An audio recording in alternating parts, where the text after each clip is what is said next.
کہ جس کی جو امانت ہے آپ نے فرمایا آیت المنافق ثلاث اذا حدث کذب واذا وعد اخلف واذا اؤتمن خان. یہ منافق جانتے دو رخا، کہیں پہ کچھ کہیں پہ کچھ، دل میں ایمان، دل میں نفاق، بغض چھپائے، کفر چھپائے، وہ زبان سے اچھی اچھی باتیں کر رہا ہے، وہ منافق ہے، دو رخا ہے. فرمایا یہ منافق کی علامت ہے کہ اذا حدث کذب، جب بات کرتا ہے جھوٹ بولتا ہے، واذا وعد اخلف، جب وعدہ کرتا ہے تو وعدہ خلافی کرتا ہے، واذا اؤتمن خان، امانت رکھائی جاتی ہے تو امانت میں خیانت کرتا ہے. اس لیے اگر اچھے انسان بننا چاہتے ہو تو سب سے پہلی بنیاد کیا ہے؟ علم، اور اس کے بعد پھر امانت داری. ہوتا کیا ہے آج ہم یہ سمجھتے ہیں کہ مولانا صاحب بن گئے ہم بڑے اچھے بڑے نیک، فلاں تبلیغی صاحب چلا لگا لیا بڑے نیک، فلاں قاضی صاحب نیک، بہت اچھے. نیکی کا سرٹیفکیٹ ٹوپی سے نہیں ہے، یاد رکھیے. کرتے اور پیجامے اور قاضی صاحب اور مولوی صاحب سے نہیں ہے. پہلے ہم اچھے انسان جب کہلائیں گے جب ہمارے اندر امانت داری ہوگی. اگر ہمارے اندر امانت داری نہیں ہے، ہم بنے رہیں قاضی، ہم بنے رہیں مولوی، ہم بنے رہیں علامہ، ہم بنے رہیں تبلیغی، کوئی فائدہ نہیں ہوگا جب تک کہ ہمارے اندر یہ بنیاد نہیں ہوگی. اللہ کے رسول صلی اللہ علیہ وسلم نے ایک موقع پر فرمایا کہ منافق کی 3 علامتیں ہیں، 3 پہچانیں. بات کرے گا تو جھوٹ بولے گا، وعدہ کرے گا تو وعدے کے خلاف کرے گا، امانت رکھائی جائے گی تو امانت کی خیانت کرے گا. اور پھر آگے ایک بڑی عجیب بات فرمائی، بہت عجیب بات فرمایا، وَإِنْ سَامَ وَصَلَّى وَزَعَمَ أَنَّهُ مُؤْمِنٌ، چاہے جتنی نماز پڑھے، چاہے جتنے روزے رکھے، اور چاہے اپنے آپ کو جتنا مومن کہے، مسلم کہے، ہے نہیں وہ پکا، چاہے جتنی بڑی بڑی لمبی لمبی باتیں کرے. ارے بات سمجھ میں آ رہی؟ کیا فرمائی؟ یہ کوئی مولوی کوئی ہم نہیں کہہ رہے. اگر آپ کا حضرت محمد صلی اللہ علیہ وسلم پر ایمان ہے تو یہ محمد صلی اللہ علیہ وسلم کی بات ہے، کوئی خفا نہ ہو جائے. میں کسی کو ٹارگٹ اور نشانہ نہیں بنا رہا، میں تو کہنا یہ چاہ رہا ہوں کہ آپ مولوی صاحب ہیں، آپ عالم صاحب ہیں، آپ تبلیغی صاحب ہیں، اچھی بات ہے، لیکن اپنے اندر پہلے نمبر پر ایمانداری، امانتداری بھی پیدا کریں. خالی سجدوں سے، خالی نمازوں سے، خالی روزوں سے کام نہیں چلے گا جب تک یہ بیسک چیزیں نہ ہوں گی. وعدے کی پابندی نہ ہوگی، امانتداری نہ ہوگی، بات میں سچائی نہ ہوگی. آقا فرما رہے ہیں کہ وَإِنْ صَامَ وَصَلَّى، اگرچہ وہ نماز پڑھے، اگرچہ روزہ رکھے، وَزَعَمَ أَنَّهُ مُؤْمِنٌ، اور چاہے اپنے آپ کو جتنا مسلمان سمجھے. ارے سمجھنے سے کچھ ہوتا ہے؟ آپ بتائیے، سمجھنے سے کچھ ہوتا ہے؟ ہم پھر بار بار کہہ رہے ہیں خفا نہ ہو، کیونکہ ہم اس کو چھوڑیے. مثال اس جلسے کا کوئی صدر ہے، اب صدر صاحب یہ سمجھنے لگیں کہ ہم وزیر اعظم اور ویسے آدیش دینے لگیں، جو ان کی کمیٹی کے لوگ ہیں ان کو ویسے آدیش دیں جیسے کہ پی ایم دیتے ہیں، کہیں کہ بھائی کل سے 500 کے نوٹ تم لوگوں کو نہیں استعمال کرنا، میں بند کر رہا ہوں. نومبر کا مہینہ آ رہا ہے، 8 تاریخ سے بند، 500 کے نوٹ پھر سے بند. تو آدمی کہے گا کاہے؟ کہہ رہے میں صدر نہیں ہوں. صدر کا مطلب پردھان منتری، اور کیا علاقے کا پردھان منتری ہوں میں. تو سمجھا کرو، پی ایم جیسے کپڑے پہنتے پہن لو، سمجھو اپنے آپ کو وزیر اعظم. سمجھنے سے کچھ ہوتا ہے؟ ارے بہت سے لوگ ہوتے ہیں، میں نے خود دیکھا، ایسے ایک صاحب تھے بہرائچ میں، وہ ایک مرتبہ پردھانی کا الیکشن لڑے تھے. پردھانی کا الیکشن، ایک مرتبہ پردھانی کا الیکشن لڑے، لوگ ان کو پردھان جی کہنے لگے. حالانکہ نہ وہ جیتے اور نہ صحیح طریقے سے ہارے. مطلب ہارنے کا بھی ایک اسٹیج ہوتا ہے نا، وہ صحیح طریقے سے ہارے بھی نہیں تھے. لیکن اب کچھ لوگ ہوتے ہیں پردھان جی کہنے لگے. ایک مرتبہ ان کو دعوت نامہ دیا، اس میں ان کا نام لکھ دیا تو خفا ہو گئے کہ سب لوگ ہمیں پردھان جی کہتے ہیں، آپ پردھان جی نہیں لکھا، آپ نے پردھان جی لکھیے اس پہ، سب ہم کو پردھان جی مانتے اور آپ پردھان جی نہیں لکھ رہے. ہم سے نہیں کہا، ایک صاحب سے انہوں نے کہا، ہم کو یہ بات معلوم ہے. تو کچھ لوگ ایسے ہوتے جو ایک مرتبہ الیکشن لڑ لیتے کسی کا بھی، وہ اپنے آپ کو جیتا ہوا آدمی سمجھنے لگتے اور وہی لقب اور وہی عہدہ لکھنے لگتے. ہوتا ہے کہ نہیں ہوتا؟ لیکن وہ لکھیں کہیں، لیکن ہو تھوڑی نہ جائیں گے. سمجھا کرو، سمجھنے سے تھوڑی نہ کچھ ہوتا ہے. ارے سمجھنے سے کچھ ہوتا ہے. میں آپ کو ایک مثال دوں، ایک واقعہ سناؤں، اس سے آپ کے بات سمجھ میں آئی. اور یہ واقعہ میں اپنی طرف سے نہیں سنا رہا ہوں، یہ جو حدیث میں نے پڑھی اسی حدیث کے ذیل میں بعض لوگوں نے لکھا ہے۔ ایک واقعہ سن لیجئے، بات سمجھ میں آ جائے گی آپ پورے طور پر بات سمجھ میں آ جائے گی۔ ہارون رشید ایک بہت بڑا بادشاہ گزرا، بہت بڑا بادشاہ، ہارون رشید بہت بڑا بادشاہ۔ اس کے دور حکومت میں ایک قتل ہو گیا، ایک مرڈر ہو گیا۔ اب وہ چاہ رہا تھا کہ قاتل کا پتہ چل جائے، لیکن قاتل کا پتہ نہیں چل پا رہا تھا۔ پولیس لگ گئی، خفیہ پولیس لگ گئی، ساری طاقتیں لگ گئی، لیکن پتہ نہیں چل پا رہا تھا کہ قاتل ہے کون۔ بڑا شاطر قاتل تھا، پتہ ہی نہیں چل پا رہا تھا۔ اور ہارون رشید بادشاہ ذاتی دلچسپی لیے تھا، اس لیے چاہ رہا تھا کہ پکڑا جائے۔ جب کچھ دن گزر گئے نہیں ملا تو ہارون رشید نے اپنے جو درباری تھے، وزراء تھے، جو بڑے افسران تھے، ان سے کہا تم لوگ اتنے دنوں سے قاتل کو تلاش کر رہے ہو، تلاش نہیں کر پائے، اب میں کروں گا، تم لوگ چھوڑو ہٹاؤ، میں کروں گا۔ کہا بادشاہ سلامت آپ کریں؟ کہا ہاں میں کروں گا۔ کہا ٹھیک۔ اب جب رات ہوئی تو ہارون رشید جو بادشاہ وقت تھا، اس نے بالکل پردیسیوں والے میلے کچیلے کپڑے پہن لیے، بھیس بدل لیا، اور بھیس بدل کر پورے علاقے میں، شہر میں نکلا۔ اس گلی میں، اس بازار میں، ادھر ادھر مارا پھر رہا، کوئی پہچان نہیں پا رہا ہے۔ اور جو مل رہا اس سے پوچھ رہا ہے کہ فلاں تاریخ میں اس طرح کا قتل ہوا تھا، یہ بتاؤ کس نے قتل کیا۔ اب کوئی بتا ہی نہیں رہا، پتہ ہی نہیں چل پا رہا۔ جب بہت رات ہو گئی، واپس لوٹنے لگا، بالکل اندھیرا ہو گیا، لائٹیں تو تھی نہیں اس دور میں، بالکل جب اندھیرا ہو گیا واپس آ رہا تھا، کافی رات ہو گئی تھی، تو آتے وقت اس کو ایک گھر میں کچھ اجالا محسوس ہوا، روشنی۔ اس کے دماغ میں یہ بات آئی کہ سب لوگ سو گئے، اتنی رات ہو گئی، اس گھر میں چراغ کیوں جل رہا ہے؟ اور چونکہ اس کے اوپر سنک تاری تھی قاتل قاتل قاتل کی، تو اس کے دماغ میں یہ بات آئی کہ ضرور یہاں قاتل سے متعلق کوئی بات ہے، تبھی تو اتنی رات میں چراغ جل رہا ہے۔ اب جب قریب گیا تو دیکھا اندر کچھ بات چیت ہو رہی، کہو ہو پکی بات ہے، یہاں قاتل ہی کے بارے میں بات ہو رہی ہے۔ جب کسی کے اوپر کوئی سنک سوار ہو جاتی ہے تو پھر وہی بات طاری ہو جاتی ہے۔ بھوکے سے پوچھو کہ ایک ایک کہو تو بھوکا کہے گا ایک ایک دو روٹی، تو وہ اس کے اوپر روٹی طاری نا۔ کہتے ہیں بلی کو خواب میں چھچڑے نظر آتے ہیں، کہتے ہیں مثال ہے کہ نہیں، بلی کو خواب میں چھچڑے نظر آتے ہیں۔ تو اس کو قاتل قاتل قاتل کی سنک سوار تھی، تو ایک گھر میں جہاں چراغ جل رہا تھا اندر کچھ بات چیت ہو رہی تھی، اس نے دماغ پر یہ طاری کر لیا، مسلط کر لیا کہ یہاں قاتل کے بارے میں بات ہو رہی ہے۔ اب جب ذہن بنا لیا، اب کان لگایا تو اندر ایک تین عورتیں بیٹھی ہوئی، ایک عورت کہتی ہے کہ وہ چلا، وہ کہتی وہ چلا، تو یہ کہتا ہو قاتلی کے بارے میں بات ہو رہی تھی، لگتا ہے قاتل جا رہا ہے۔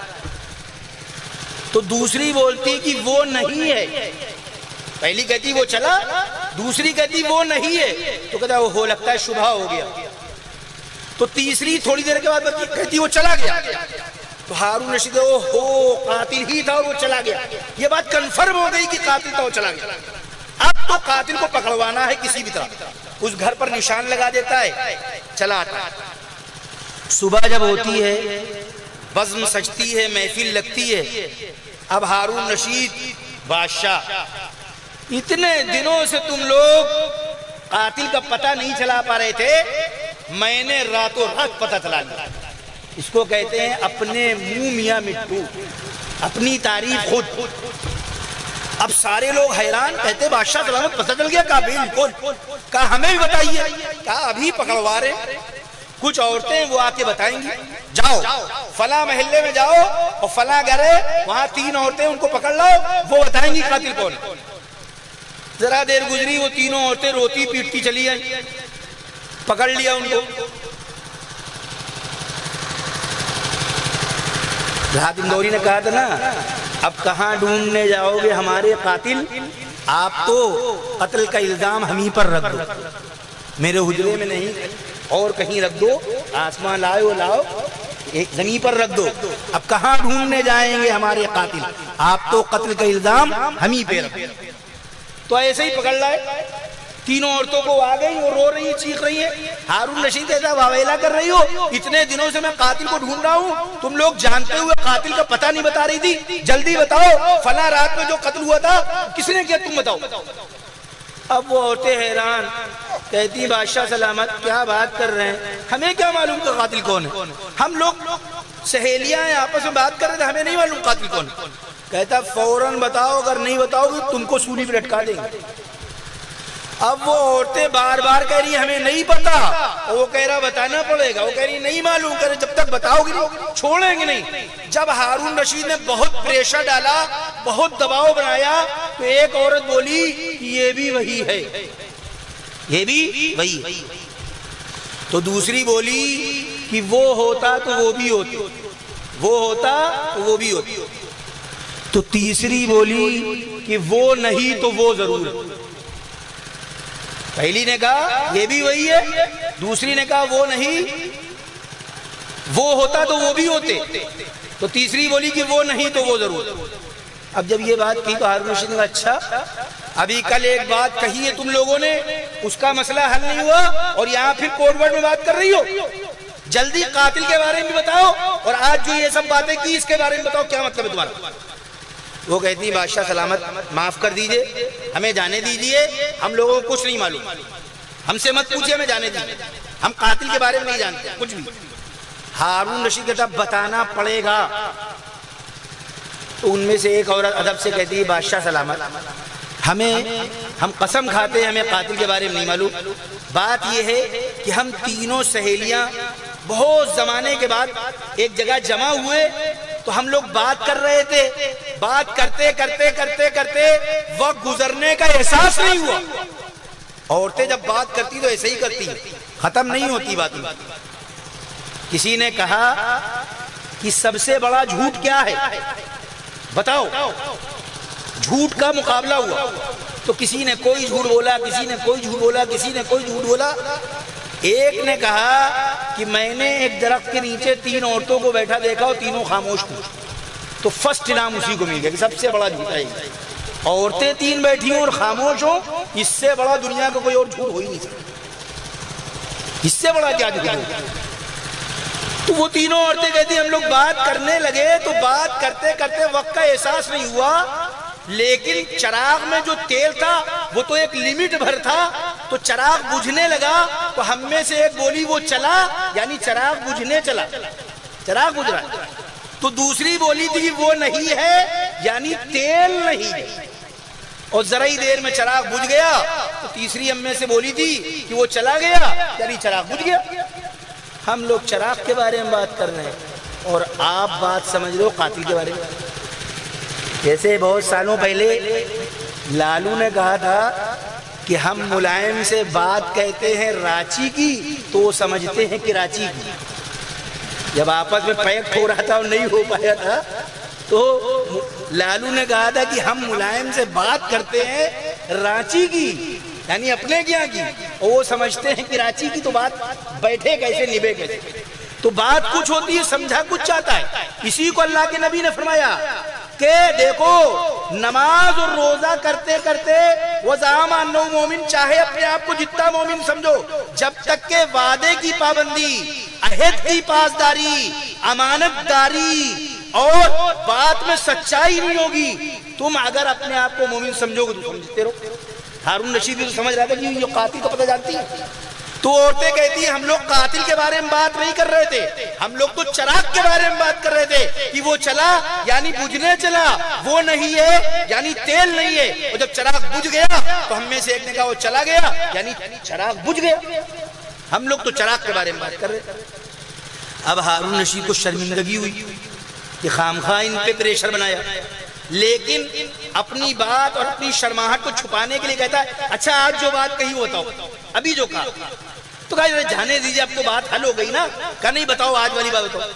کہا بادشاہ سلامت ہم لوگ بار بار آپ سے کہہ رہے تھے کہ ہم قاتل کے بارے میں نہیں جانتے ہیں, نہیں جانتے, نہیں جانتے, اور آپ اتنے بڑے بادشاہ ہو کر, اتنے سمجھدار ہو کر ہمارے پیچھے لگے بتاؤ بتاؤ بتاؤ بتاؤ. جب آپ نے بہت پریشان کر لیا تو ہم میں سے ایک بولی کہ یہ بھی وہی ہے, یعنی یہ بھی بیل.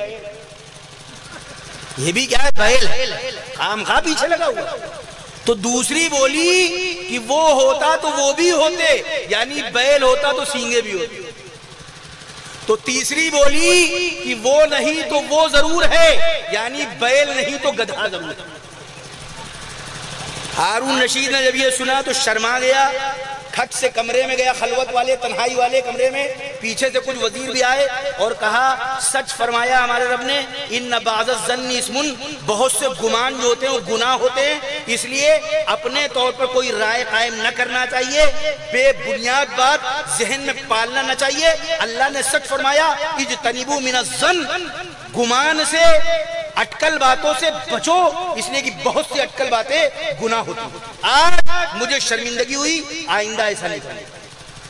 تو میرے عزیزوں، میرے بھائیوں، معلوم کیا ہوا؟ معلوم یہ ہوا کہ ہمیں اگر اپنے معاشرے کی اصلاح کرنی ہے، پیام انسانیت کے پیغام کو عام کرنا ہے، تو ہمیں اپنے اندر امانت داری، وعدے کی پابندی کرنی ہوگی۔ ایک آخری بات اور بات ختم۔ باتیں تو بہت سی ہیں، لیکن بہت سی باتیں اگر بتا دی جائیں گی تو ہضم نہیں ہو پائیں گی۔ اگر ڈاکٹر جو ہے بہت زیادہ دوا دے دے تو فائدہ ہوگا؟ سر میں درد ہے، ایک KBJC کی وجہ آپ سے کہتے 12 کھا لینا، تو کھا لیں گے تو فائدہ ہوگا اور نقصان ہو جائے گا۔ اس لیے کرنا انشاءاللہ سب باتوں پر عمل ہے، لیکن دھیرے دھیرے۔ آج خاص طور سے 3 باتیں۔ پہلی بات جو ہم نے کہی وہ یہ کہ ہمیں اپنے اندر گیان، علم بڑھانا ہے، ہمیں سنی سنائی باتوں پر فیصلہ نہیں کرنا ہے۔ سنی سنائی باتوں کی وجہ سے ہم ایک دوسرے سے بدگمان ہوتے ہیں، اچھا خاصا ماحول خراب ہوتا ہے۔ اور دوسری بات جو پیام انسانیت کی، ہمدردی، غمخواری، ایک دوسرے کے کام آنا، اس کے لیے ہمیں امانت داری اختیار کرنا ہوگا۔ اور امانت داری کا مفہوم بہت وسیع ہے۔ امانت داری کے اندر خالی یہ میں نے جیسے بتایا نہیں کہ پیسہ رکھایا واپس کر دیا، ہر چیز ہم کو امانت سمجھنا، اپنی آنکھ، کان، ناک، اپنے معاملات سب امانت داری کے ساتھ، صبح سے لے کر شام تک جو معاملات ہیں ہر چیز میں ہمیں امانت کا خیال رکھنا۔ ایک تیسری اور آخری بات اس وقت کی بات کر کے بات ختم، وہ کیا ہے؟ وہ بھی جو ہم نے قرآن کی آیت پڑھی اسی سے متعلق اللہ نے قرآن میں فرمایا وَإِذَا حَكَمْتُمْ بَيْنَ النَّاسِ أَن تَحْكُمُوا بِالْعَدْلِ، جب تم حاکم بنو، فیصل بنو، جج بنو تو تم انصاف سے کام کرو۔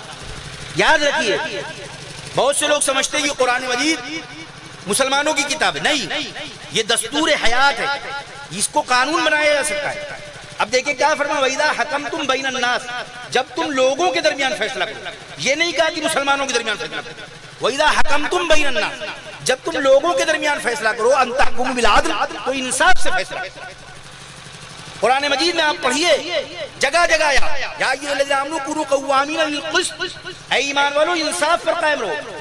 اگر تمہارا رشتہ دار ہو، تمہارا باپ ہو، تمہارا بھائی ہو، پھر بھی رشتہ داری کی محبت میں تمہارا دل اس کی طرف مائل نہیں ہونا چاہیے۔ ایک جگہ یہ مضمون آیا، اور سورہ مائدہ میں 6 پارے میں یہی مضمون ہے۔ اس میں یہ ہے اگر کوئی تمہارا دشمن ہے، کوئی تمہارے ساتھ لڑائی جھگڑا رکھتا ہے، تو اس کی لڑائی جھگڑے کی وجہ سے بھی تم انصاف سے ہٹنا نہیں، یعنی دوست ہے تو دوست کی دوستی میں آ کر بھی انصاف سے نہیں ہٹنا ہے، اور اگر کوئی دشمن ہے تو دشمن کی دشمنی میں بھی انصاف سے نہیں ہٹنا ہے۔ انصاف ہر حال میں کرنا ہے، عدل ہر حال میں کرنا ہے، بے ایمانی کی کہیں پر کوئی گنجائش نہیں ہے، نا انصافی کی کوئی گنجائش نہیں۔ آپ نے سنا ہوگا قرآن مجید کی ایک آیت اسی سلسلے میں نازل ہوئی، تفسیر میں جانے کا وقت نہیں ہے۔ اللہ کے رسول صلی اللہ علیہ وسلم کے پاس، حضرت عمر بن الخطاب رضی اللہ تعالیٰ عنہ کے پاس ایک یہودی اور ایک نام کا مسلمان، جو حقیقت میں مسلمان نہیں رہا ہوگا، نام کا مسلمان لیکن سامنے سے تو مسلمان تھا، آیا کہ آپ ہمارے درمیان فیصلہ کر دیں، ہمارے درمیان فیصلہ کر دیں۔ حضرت عمر رضی اللہ تعالیٰ عنہ نے کہا کیوں؟ تم محمد صلی اللہ تعالیٰ علیہ وسلم موجود ہیں، تم ان کے پاس نہیں گئے؟ تو کہا ہم گئے تھے، یہودی نے کہا ہم گئے تھے، محمد صلی اللہ تعالیٰ علیہ وسلم نے ہمارے حق میں اور اس کے خلاف فیصلہ کیا۔ محمد صلی اللہ علیہ وسلم نے پوری بات سنی، یہودی کہہ رہے میرے حق میں اور اس کے خلاف فیصلہ کیا، لیکن یہ چونکہ اپنے آپ کو مسلمان کہتا ہے تو اس نے کہا کہ چلو عمر ابن الخطاب کے پاس فیصلہ کریں۔ عمر ابن الخطاب ذرا سخت مزاج تھے، تو اس نے سمجھا کہ جب ہم یہ کہیں گے ہم مسلمان ہیں تو وہ مسلمان سمجھ کر ہمارے حق میں فیصلہ کر دیں گے۔ محمد صلی اللہ علیہ وسلم بڑے نرم دل ہیں، اس لیے انہوں نے فیصلہ کر دیا یہودی کے حق میں، وہ یہ سوچ کر آئے۔ عمر ابن الخطاب نے کہا جو محمد صلی اللہ علیہ وسلم کے پاس جائے اور وہ عادلانہ فیصلہ کر دے اور اس کے بعد وہ فیصلہ قبول نہ کرے تو اس کا مطلب یہ ہے کہ وہ جینے کے لائق نہیں، وہ انسان نہیں ہے، باغی ہے، سرکش ہے۔ تمہیں محمد صلی اللہ علیہ وسلم کے فیصلوں پر رضامندی نہیں ہے، تم مسلمان ہو ہی نہیں سکتے۔ میرے عزیزو، میرے بھائیو، یہ ہے اسلام، ان تحکم بالعدل، انصاف کے ساتھ۔ کسی بھی لمحے میں آج جو دنیا کے اندر پریشانیاں ہیں، چاہے وہ خاندان میں ہوں، میں بہت بڑی باتیں نہیں کر رہا، ہم اپنے گھروں کا جائزہ لیں، اپنے گھروں کا جائزہ لیں۔ یہ جو گھروں کے اندر ساس اور بہو کی ٹینشن ہے، یہ جو رشتوں میں کھٹاس ہے، چاہے وہ کوئی معاشرہ ہو، یہ جو رشتوں میں کھٹاسیں ہیں، یہ جو بھائی کو بھائی سے نفرت ہے، پڑوسی کو پڑوسی پر اعتماد نہیں ہے، بھروسہ نہیں ہے، اس کی وجہ کیا ہے؟ اس کی وجہ یہ ہے کہ عادلانہ نظام نہیں ہے، منصفانہ نظام نہیں ہے۔ اس لیے ہمیں چاہیے کہ ہم عدل کو قائم کریں، انصاف کو قائم کریں۔ ہم یہ نہیں کہ جو جس سے ہمارا فائدہ ہے اس کے ساتھ ہم کھڑے ہو گئے، نہیں، ہمیں یہ دیکھنا ہوگا کہ حق پر کون ہے، اپنا ہو، بیگانہ ہو، دوست ہو، دشمن ہو، ہمیں فیصلہ حق کی بنیاد پر کرنا ہے۔ ایک دوسرے کی یہ دل میں جگہ ہو تو ہمیں سب سے پہلے علم کے بعد دوسرے نمبر پر امانت داری کو اختیار کرنا ہے۔ ہر ایک کو دوسرے پر یہ اعتماد ہو، یہ بھروسہ ہو کہ ہماری بہن، ہماری بیٹی، ہمارا مال، ہماری جائیداد ہمارے پڑوسی سے، ہمارے گاؤں والے سے محفوظ ہو۔ یاد رکھیے، یہ امانتداری ہونا چاہیے۔ میں آپ کو بتاؤں، میں نے قرآن مجید کی جو آیت پڑھی، ہمارے بھائی بیٹھے ہوئے ہیں برادران وطن، میں ان کو ہی بتا رہا ہوں، آپ کو ہی بتا رہا ہوں۔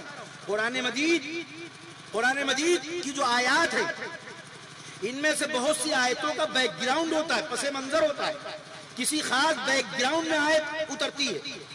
اس آیت کو جو میں نے پڑھا، اس کا بھی ایک بیک گراؤنڈ ہے، پیچھے ایک واقعہ ہے۔ پشت پر ہوا یہ کہ اللہ کے رسول صلی اللہ علیہ وسلم مکے میں نبی پاک صلی اللہ تعالی علیہ وسلم نے جس وقت اعلان فرمایا اور فرمایا اے لوگوں لا الہ الا اللہ پڑھو کامیاب ہو جاؤ گے، بہت سے لوگ دشمن ہو گئے، اور اس طرح کی دشمنی کہ آپ کو اور آپ کے رشتہ داروں کو، آپ کے ماننے والوں کو ستایا جا رہا، پریشان کیا جا رہا۔ اللہ کے رسول صلی اللہ علیہ وسلم چونکہ مکے کے تھے، اور مکے میں بیت اللہ خانہ کعبہ ہے، سب لوگ خانہ کعبہ کا طواف کرتے تھے، محمد صلی اللہ علیہ وسلم بھی کرتے تھے۔ خانہ کعبہ کے دروازے پہ تالا لگا ہوا، آج بھی لگا ہوا، وہ ہر دور میں لگا رہے۔ محمد صلی اللہ علیہ وسلم نے اس دور کے جو صاحب تھے جن کے پاس چابی تھی، ان کا نام تھا عثمان بن طلحہ، جن کے پاس خانہ کعبہ کے دروازے کے تالے کی چابی تھی، ان سے کہا اے عثمان تم بیت اللہ کا تالا کھول دو، میں چاہتا ہوں کہ میں بیت اللہ کے اندر جا کر عبادت کروں اللہ کی۔ آخر کوئی تم سے کہتا ہے تم اس کی کہنے پہ کھولتے ہو، جو کہتا ہے کھولا جاتا تھا، اگر کوئی بڑا کہتا تو کھولا جاتا تھا، اندر جا کے اپنے اعتبار سے عبادت کرتا تھا، جس کی جو عبادت تھی وہ اپنے حساب سے عبادت کرتا تھا۔ محمد صلی اللہ علیہ وسلم نے کہا کہ ہم بھی اپنے حساب سے عبادت کرنا چاہ رہے ہیں، کھول دو۔ حالانکہ یہ ایک حقیقت ہے کہ بیت اللہ کے نظام کو محمد صلی اللہ علیہ وسلم کے دادا ہی متولی تھے، انتقال ہو گیا تھا، لیکن خانہ کعبہ کی متولیت محمد صلی اللہ علیہ وسلم کے خاندان میں تھی، لیکن دروازے کے تالے کی چابی عثمان بن طلحہ کے خاندان میں تھی۔ تو انہوں نے کہا تالا کھول دو، میں عبادت کر لوں۔ عثمان بن طلحہ نے منع کر دیا، کہا نہیں کھلے گا۔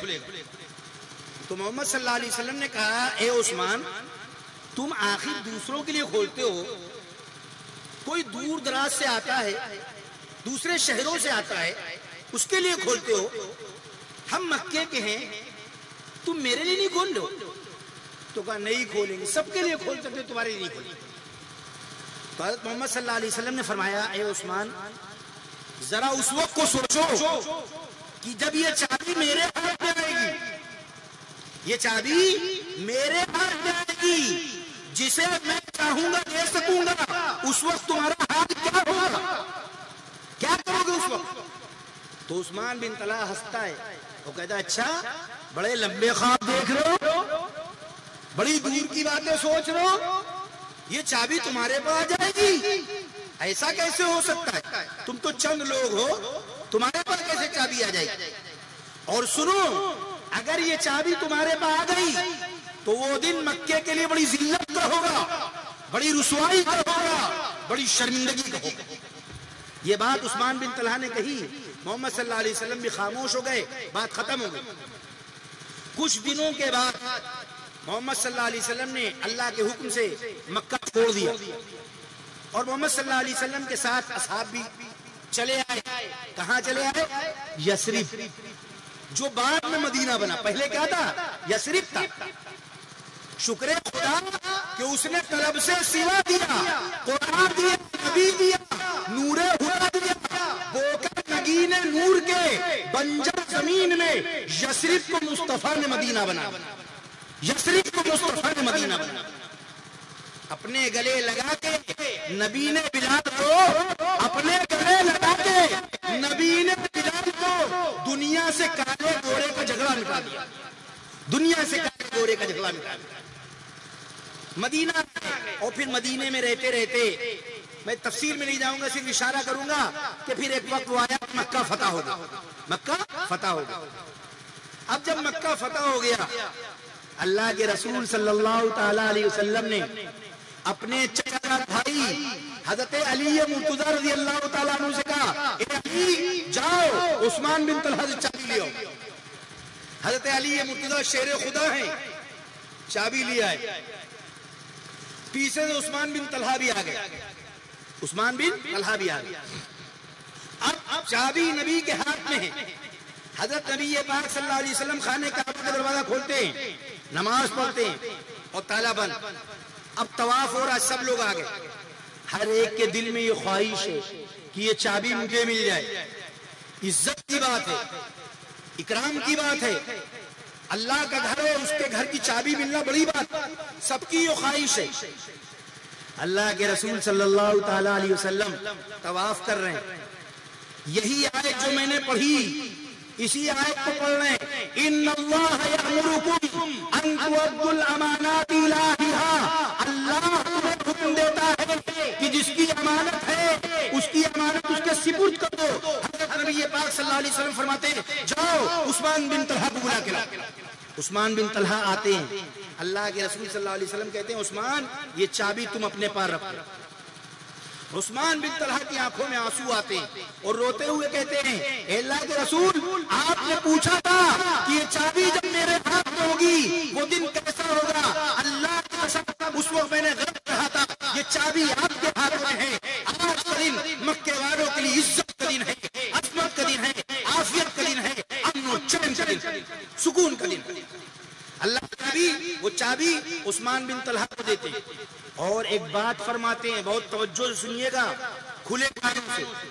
اللہ کے رسول ایک بات فرماتے ہیں، عثمان یہ چابی تم اپنے پاس رکھو، یہ چابی تم اپنے پاس رکھو، تمہارے بعد یہ چابی تمہاری اولاد میں رہے گی، تمہاری اولاد کے بعد تمہاری اولاد کی اولاد میں رہے گی، پھر اس کے بعد اس کی اولاد میں رہے گی۔ اس طرح یہ سلسلہ نسلاً بعد نسلن، قیامت کی صبح تک یہ چابی تمہارے پاس، تمہاری آل اولاد کے پاس، ان کی اولاد کے پاس رہے گی۔ اور اگر کوئی چھینے گا تم سے چابی تو کل حشر کے میدان میں میں اس سے جھگڑا کروں گا، وہ بے ایمانی کرنے والا ہوگا۔ اس لیے کہ اللہ نے حکم دیا ہے کہ جس کی امانت ہے اس کے سپرد کرو۔ یہ چابی تمہاری امانت ہے، تمہارے گھر والوں کے پاس رہتی تھی، یہ تمہارے پاس رہے گی، اور تمہارے بعد تمہاری اولاد میں رہے گی، کوئی اس کو چھین نہیں سکتا۔ 1500 سال ہو گئے تقریباً حضرت نبی پاک صلی اللہ علیہ وسلم کی اس بات کو فرمائے ہوئے۔ آپ 1500 سال کی ہسٹری پڑھیے، پتہ نہیں کتنی حکومتیں آئیں سعودی میں اور چلی گئیں۔ آج جو آل سعود کی حکومت ہے یہ 70-75 سال پہلے کی حکومت ہے۔ اس سے پہلے عثمانیوں کی، ترکیوں کی تھی، اس سے پہلے اور کی تھی، اور کی تھی، اور کی تھی۔ پتہ نہیں کتنی حکومتیں آئیں اور چلی گئیں۔ تاج پر اختلاف ہوا، تخت پر اختلاف ہوا، آج کے لیے پیٹرولیم پر اختلاف ہوا، لیکن آج تک کبھی بھی اس چابی پر اختلاف نہیں ہوا۔ وہ سعادت اس وقت سے آج بھی عثمان بن طلحہ کے خاندان میں ابھی 15-20 سال پہلے اسی خاندان کے جو صحابے جن کے پاس آج چابی ہے وہ ہندوستان ہمارے ملک میں آئے تھے اور دارالعلوم دیوبند بھی آئے، دیوبند بھی گئے، اور انشاءاللہ صبح قیامت تک وہ چابی رہے گی، اگر کوئی چھینے گا تو خائن ہے۔ یہ ہے جس کی امانت ہے، اس کی امانت اس کے سپرد کرو۔ اللہ کے رسول صلی اللہ علیہ وسلم نے انصاف کے ساتھ رہنا۔ جب ہم اپنا مزاج یہ بنائیں گے تو انشاءاللہ دلوں کے اندر محبتیں پیدا ہوں گی، دلوں کے اندر سکون پیدا ہوگا، اور یہ جو پیام انسانیت کا مشن لے کر چلے ہیں اس میں بہت زیادہ فروغ ہوگا، بہت زیادہ وسعت کے ساتھ آگے بڑھیں۔ انصاف ہونا چاہیے۔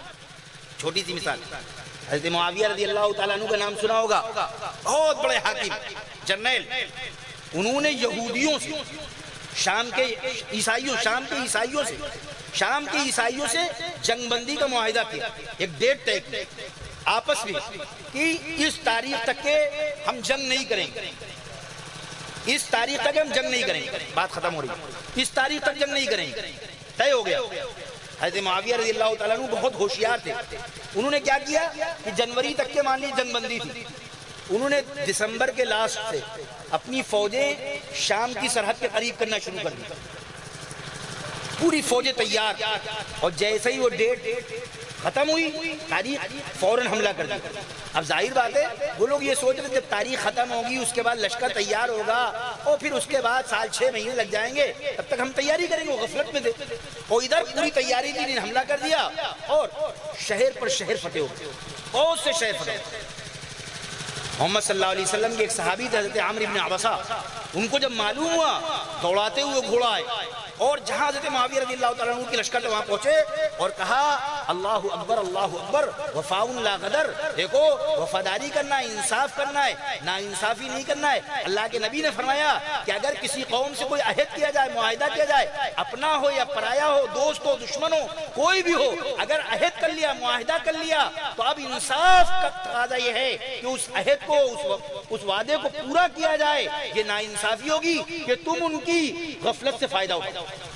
ہسٹری گواہ ہے، تاریخ گواہ ہے، یہ میں کوئی مسلمان ہونے کے ناطے نہیں، بہت سے عیسائی مورخوں نے یہ بات لکھی ہے، کہتے معاویہ رضی اللہ تعالیٰ نے لشکر پیچھے کر لیا اور فتح کیے ہوئے علاقے چھوڑ دیے۔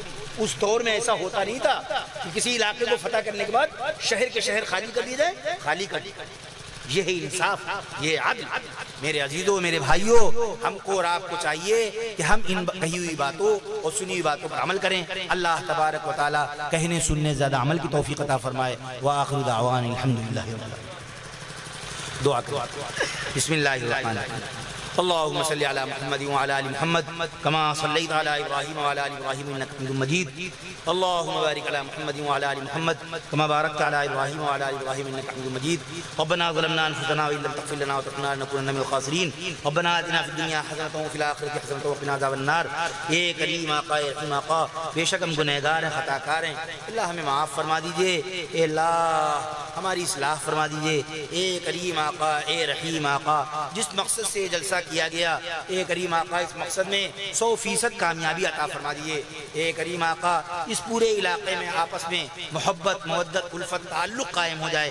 اے کریم آقا ہمارے ملک کو ہر اعتبار سے ترقی عطا فرما دیجئے، خوشحالی عطا فرما دیجئے، امن اور چین اور عافیت عطا فرما دیجئے۔ ہر ایک دوسرے کا ہمدرد، ایک دوسرے کا غمخوار، ایک دوسرے کے کام آنے والا ہو جائے۔ اے اللہ جو دلوں کے اندر بغض، عداوت پیدا ہو گیا ہے، ایک دوسرے کی حسد، ایک دوسرے سے جلن، ایک دوسرے کو برداشت نہ کرنے والی باتیں جو پیدا ہو گئی ہیں، اے اللہ سب کے دلوں سے ایسی بری باتیں نکال دیجئے۔ اے اللہ اس کی جگہ ہمدردی، پیار، محبت، الفت، تعلق پیدا فرما دیجئے۔ اے کریم آقا، اے رحیم آقا کل عالم میں امن چین عطا فرما دیجئے۔ اے کریم آقا پورے عالم میں جہاں جہاں جو مظلوم ہیں اے اللہ ان کی حمایت فرمائیے، ان کی مدد فرمائیے، ان کی نصرت فرمائیے۔ اے اللہ جس جگہ بھی جہاں جہاں جو ظالم ہیں اے اللہ انہیں ہدایت عطا فرمائیے۔ اے کریم آقا ان کے ظلم سے ان کو روک دیجئے، اے کریم آقا، اے رحیم آقا پورے عالم میں امن چین کی فضا پھیلا دیجئے، اے کریم آقا اپنی محبت، اپنی معرفت، اپنا تعلق نصیب فرمائیے، حضرت محمد صلی اللہ تعالیٰ علیہ وسلم کی ایک سنت پر عمل کرنے والا بنائیے، صحابہ اکرام، بزرگان دین، اولیاء اللہ سے تعلق پیدا فرمائیے، ان کی سنتوں پر عمل کرنے والا بنائیے، اے کریم آقا یہ جو مجمع بیٹھا ہوا ہے اس کی جو بھی ضرورت ہے، جو بھی حاجت ہے، جو بھی تمنا ہے، جو بھی آرزو ہے، اللہ آپ سب کی آرزوؤں کو جاننے والے ہیں، اے کریم آقا سب کی جائز ضرورتیں، جائز حاجتیں پوری فرما دیئے، اللہ جب تک زندہ رکھیے اسی دین پر زندہ رکھیے، موت دیجئے اسی دین پر، اور کل میدان حشر میں حضرت محمد صلی اللہ علیہ وسلم ہمیں اپنا امتی ہونے کے حیثیت سے پہچاننے اور ہماری سفارش فرما دیں۔ ربنا تقبل منا انک انت السمیع العلیم وتب علینا انک انت التواب الرحیم، وصلی اللہ تعالی علی خیر خلق محمد وآلہ وصحبہ اجمعین برحمتک یا ارحم الراحمین۔